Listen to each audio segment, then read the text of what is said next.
नमस्कार मैत्रिणींनो, आज मी बनवणार आहे रस्सा दम आलू। त्यासाठी मी सर्वात आधी कढईमध्ये घेत आहे शेंगदाण्याऐवजी तुम्ही काजू घेतले तरी चालेल। त्यामध्ये टाकते दालचिनी, धने आणि तमालपत्र। हे आपल्याला व्यवस्थित भाजून घ्यायचं आहे। हे आता मी काढून घेत आहे। आता त्याच कढईमध्ये घेऊया थोडंसं तेल, त्यात टाकूयात कापलेला कांदा, लसूण आणि आलं। आता यामध्ये टाकूयात थोडंसं मीठ आणि हे आपल्याला व्यवस्थित सोनेरी कलर येईपर्यंत व्यवस्थित परतून घ्यायचं आहे। मीठ टाकल्यामुळे आपला कांदा पटकन परतला जातो। आता यामध्ये टाकूयात टोमॅटोसुद्धा आपल्याला यामध्ये व्यवस्थित परतून घ्यायचं आहे। टोमॅटो अगदी मऊ होईपर्यंत आपल्याला परतून घ्यायचं आहे। हे आता व्यवस्थित परतलेलं आहे। आता मी हे थंड करून घेत आहे। तोपर्यंत आपण शेंगदाण्याच्या भाजलेल्या वाटणाची पेस्ट करून घेऊयात आणि आता कांदा आणि टोमॅटोची सुद्धा आपण ग्रेव्ही करून घेऊयात। दम आलूसाठी मी छोटे छोटे बटाटे घेतलेले आहेत। त्यांना मी कुकरमध्ये एक शिट्टी काढून घेतलेली आहे आणि त्याची सालं काढून घेतलेली आहेत। आता या बटाट्यांना आपण टूथपिकने असे सर्व बाजूंनी टोचे मारून घेऊयात। असं केल्यामुळे यामध्ये मसाला व्यवस्थित पोहोचला जातो आणि आपले दम आलूची टेस्ट पण खूप छान होते।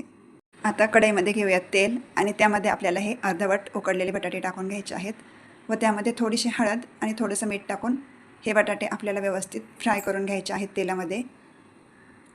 तुम्ही पाहू शकता अशा प्रकारे आपल्याला बटाटे फ्राय करून घ्यायचे आहेत। आता मी हे बटाटे काढून घेत आहे।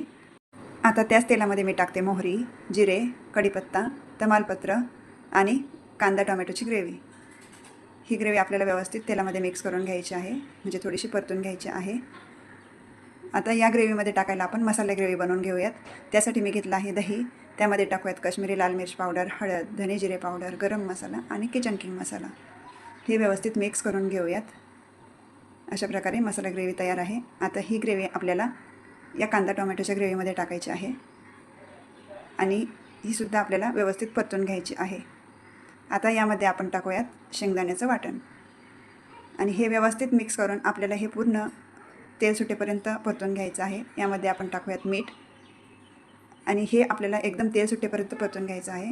आता हे आपले परतून झालेलं आहे। आता मी त्यामध्ये टाकत आहे बटाटे आणि आपण टाकूयात गरम पाणी। हे आपण व्यवस्थित मिक्स करून घेऊयात आणि आता आपल्याला याला दम देऊन घ्यायचा आहे। त्यामुळे 15 मिनिटाच्या हवाबंद असं झाकण ठेवूयात। 15 मिनिटानंतर आपण झाकण काढून पाहूयात। आपली भाजी तयार आहे। आता यामध्ये मी टाकते कोथिंबीर आणि आता आपली रस्सा दम आलू तयार आहे। तुम्ही सुद्धा नक्की ट्राय करून पहा आणि तुम्हाला जर माझी रेसिपी आवडली असेल तर माझ्या रेसिपीला लाईक करा, शेअर करा आणि माझ्या चॅनलला सबस्क्राईब करा।